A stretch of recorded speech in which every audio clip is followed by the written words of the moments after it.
Hey everyone, welcome back. In this video, I'll show you how to connect TikTok to Bento in 2026. If you want visitors to easily find your TikTok profile from your Bento page, this guide will walk you through the process step by step. First, open your web browser and sign in to your Bento account.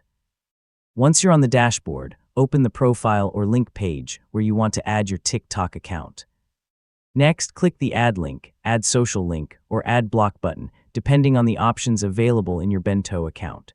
Then choose TikTok if it's listed among the supported social platforms.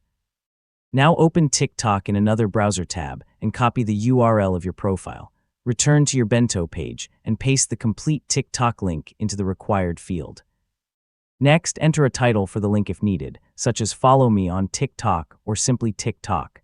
Choose a title that's clear and easy for visitors to understand. Now move the TikTok link to the position where you want it to appear. Placing it near the top of your page can make it more visible to your audience. Before publishing, click Preview and test the link to make sure it opens the correct TikTok profile without any errors. Finally, save your changes and visit your public Bento page to confirm that your TikTok link is displayed correctly and works as expected. And that's it. You've successfully learned how to connect TikTok to Bento step by step. And don't forget to like, share, and subscribe for more helpful tutorials just like this.